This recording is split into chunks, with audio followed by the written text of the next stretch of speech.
Bom dia, boa tarde, boa noite, sejam bem-vindos a mais um vídeo aqui no canal. O meu nome é Abner e nesse vídeo a gente vai continuar lendo a Bíblia e hoje será o capítulo 14 da primeira carta a Coríntios.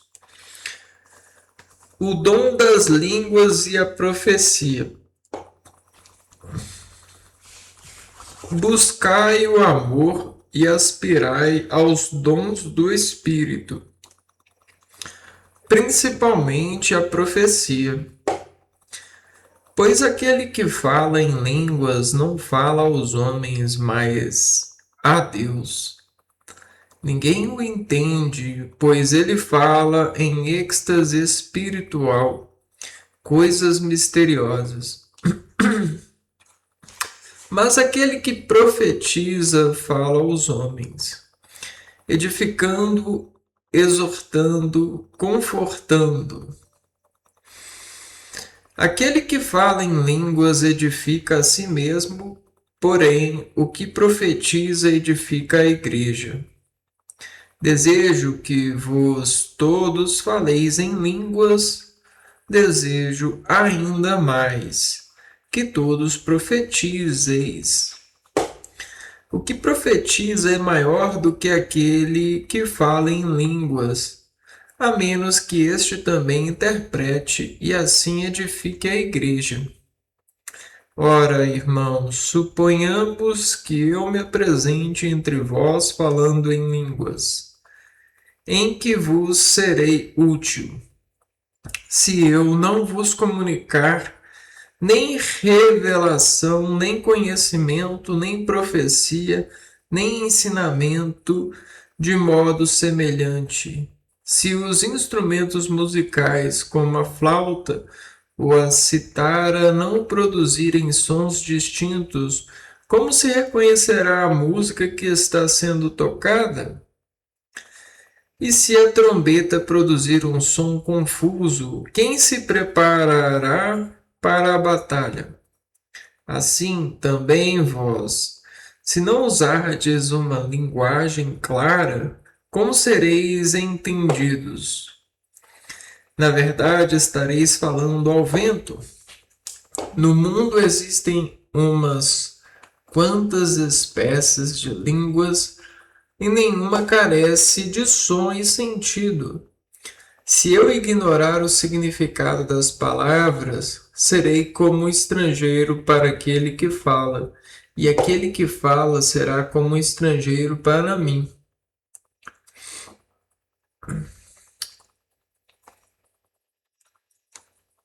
Assim, também vós, já que aspirais aos dons espirituais, procurai possuí-los em abundância para a edificação da igreja.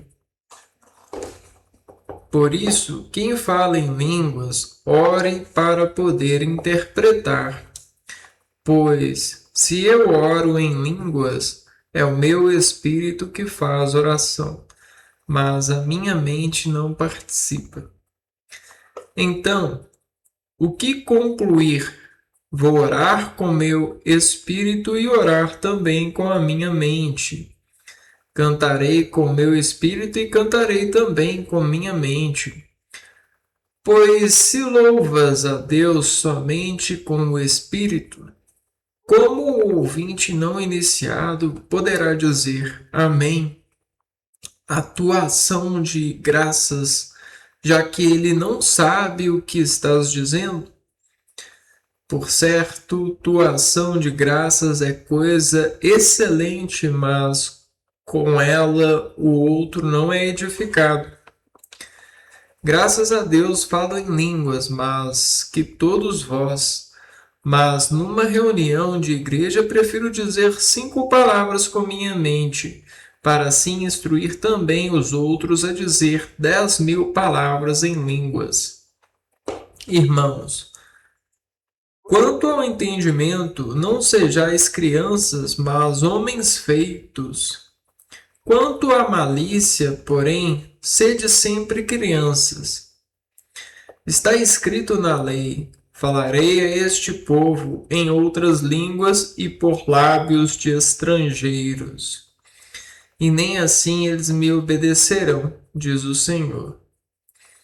Assim, as línguas servem de sinal, não para os que creem, mas para os que não creem.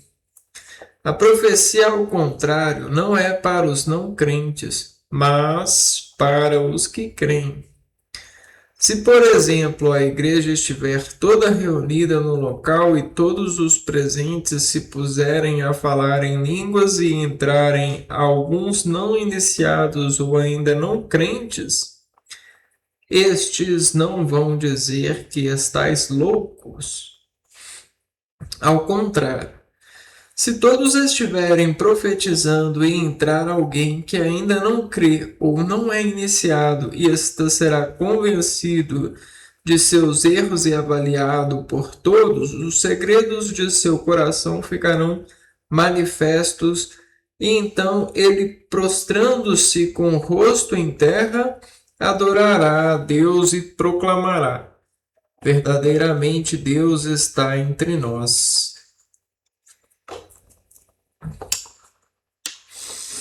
A boa ordem na Assembleia. Então, que concluir, irmãos? Quando estiverdes reunidos, cada um dos presentes poderá entoar um salmo, transmitir um ensinamento ou uma revelação, falar em línguas ou interpretar, que tudo se faça em vista da edificação. Alguns desejam falar em línguas. Que o façam em turnos de 2 ou no máximo 3 pessoas, e cada um falando por sua vez, e que alguém interprete.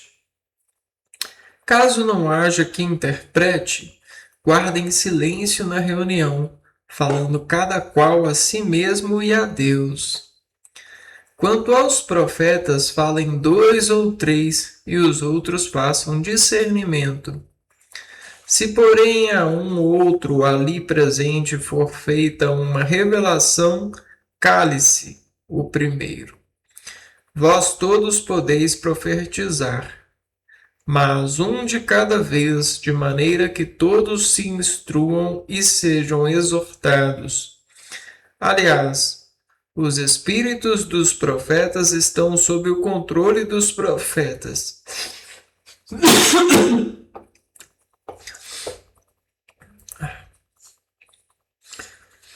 Pois Deus não é Deus de desordem, mas de paz. Como se faz em todas as igrejas dos santos, as mulheres guardem silêncio nas reuniões. Não lhes é permitido tomar a palavra, mas que sejam submissas, como diz também a lei. Se desejam informar-se sobre algum assunto, perguntem a seus maridos em casa, pois não fica bem para a mulher falar numa reunião.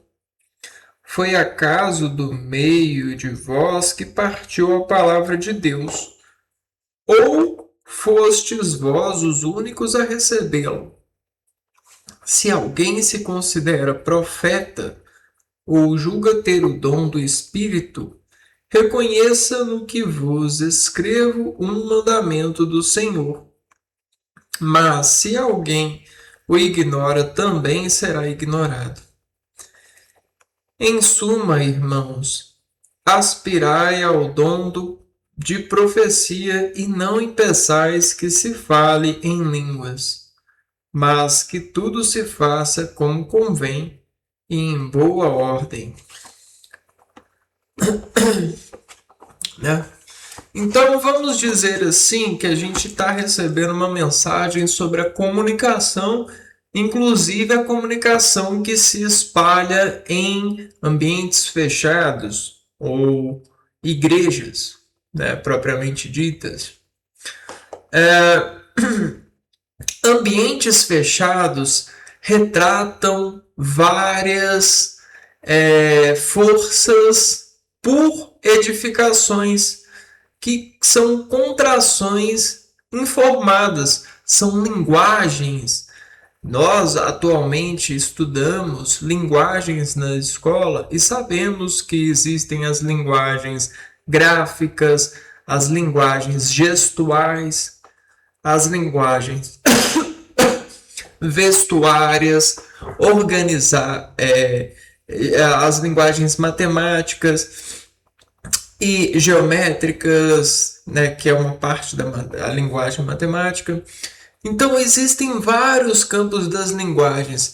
Terminologicamente falamos, somos assolados por eles quando começamos a caminhar e até mesmo depender deles para viver, no sentido de profetizar em profissão aquilo que se destaca em ambiência e controlar a ambiência em si, nesse lado de selvar ou salvar a si mesmo.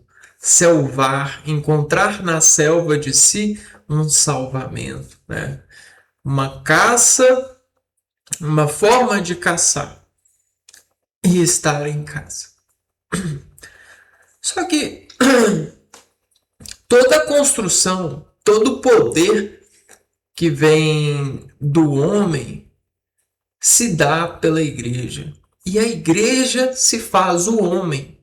O homem tem o poder.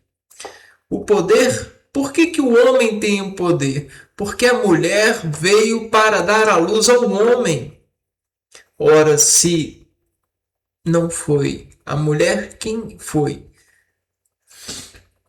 A gente sabe que Deus fez Adão e fez a Eva.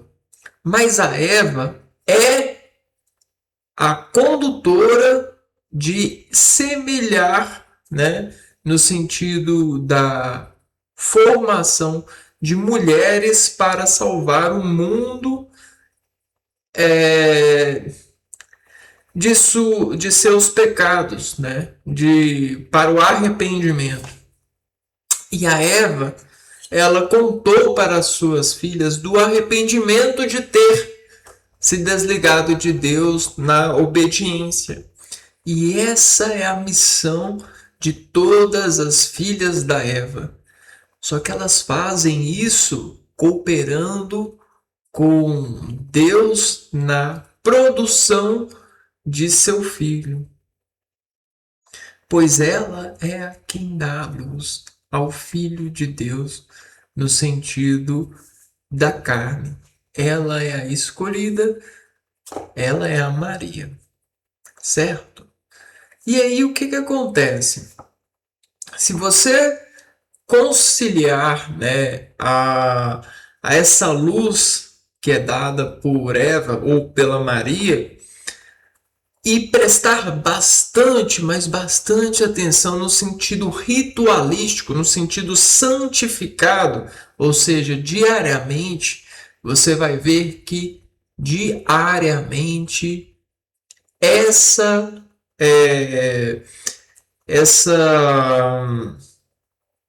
esse fio, né, da Maria, ou seja, essa reprodução da Maria, o Filho de Deus, ele dá um acorde, ele acorda todo dia de uma forma diferente.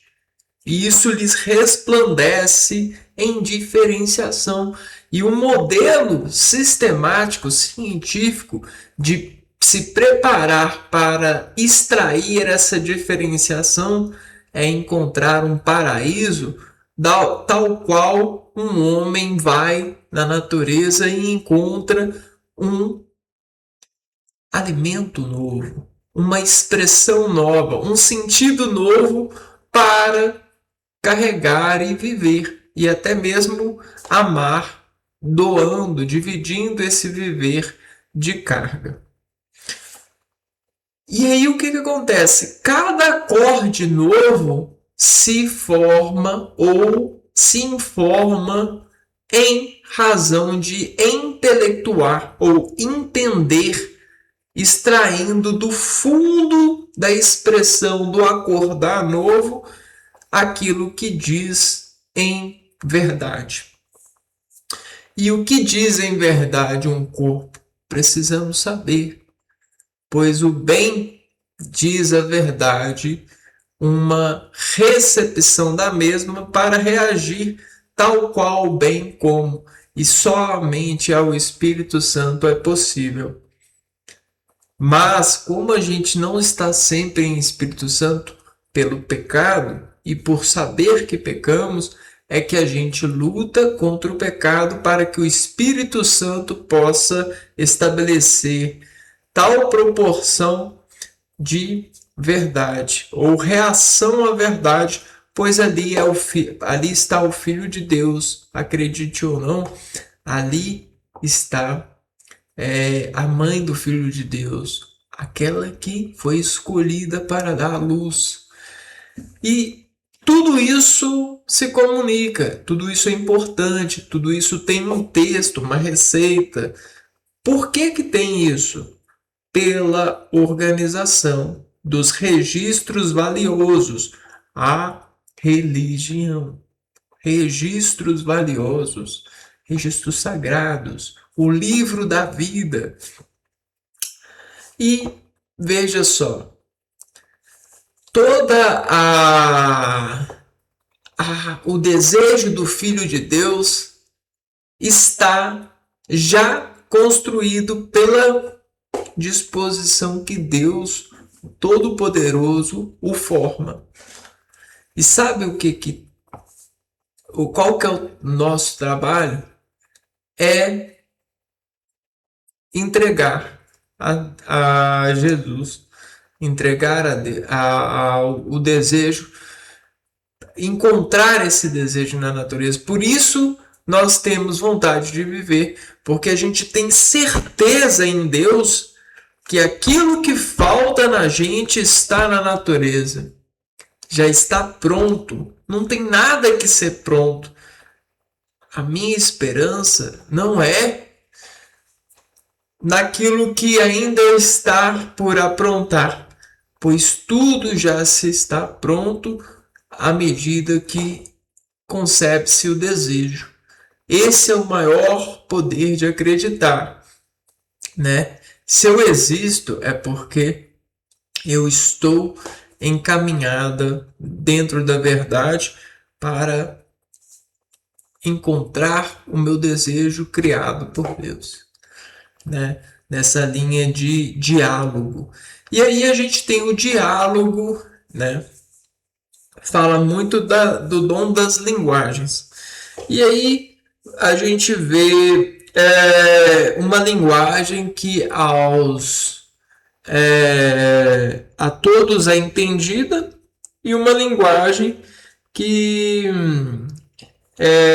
não é a todos entendidas. E por que existe essa decomposição em razão desse entendimento? Porque quando a gente fala de percepção, né, a gente sabe que os sentidos percebem e depois a gente descreve a percepção, a gente processa o sentido para dizer. Só que a gente pode sentir e não processar.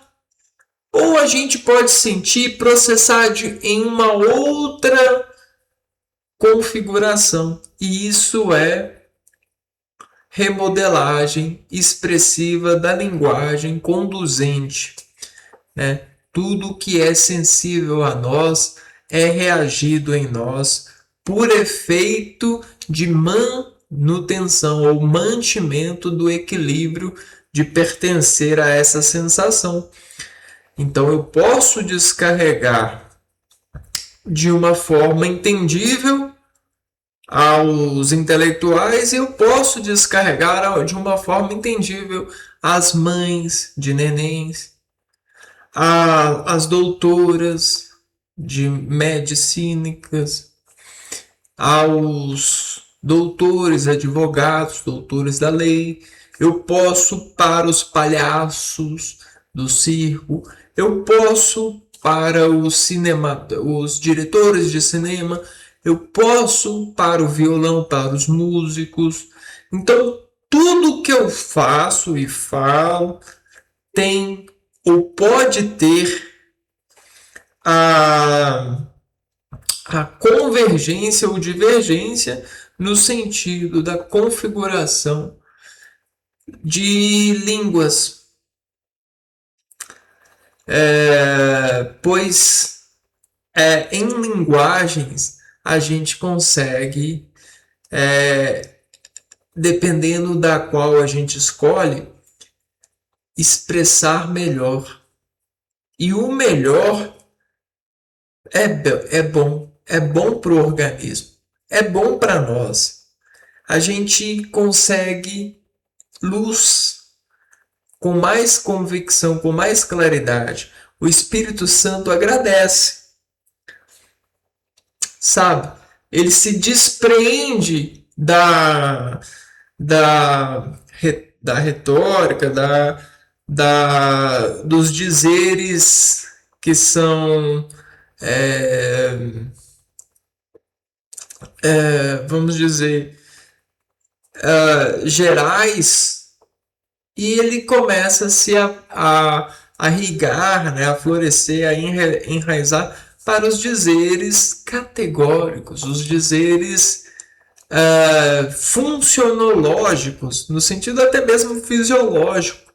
E existe sim um mundo espiritual e pessoas no mundo real que em línguas falam, até mesmo em equipes espirituais, falam para examinar a incumbência linguística da sensação em reação de verdades ou mentira dentro do quadro espiritual de cena investigada.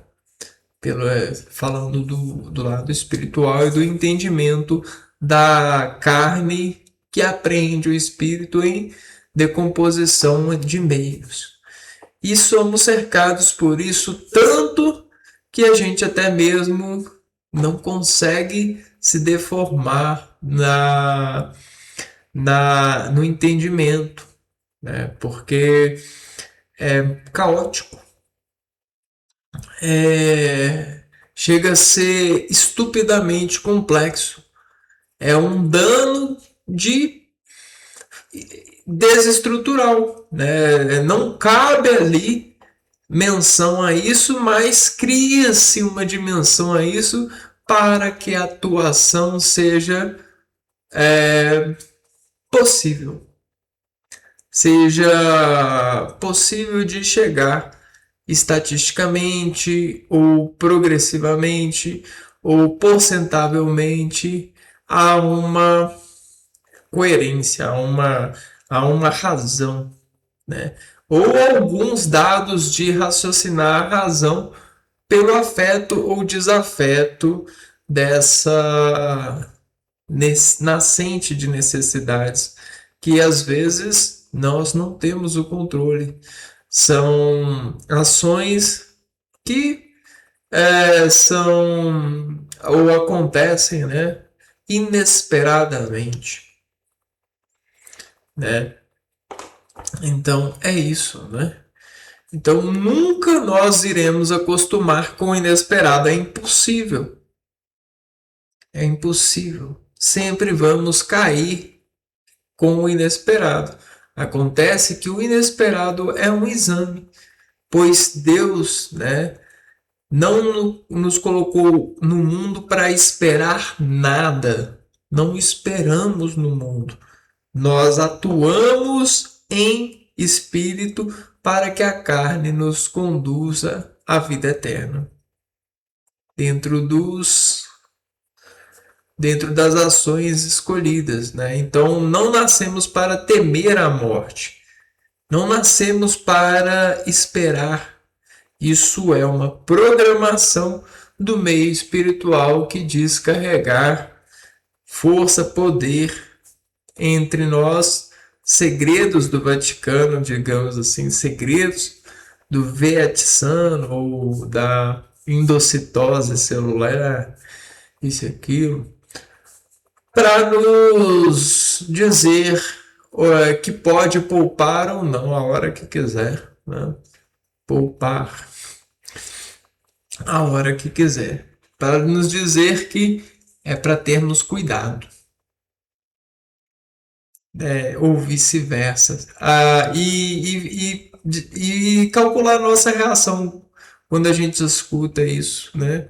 Ele tá para quê? Ele tá para criança, ele tá para adulto, ele tá para rico, para pobre, para aonde que está o espírito dele?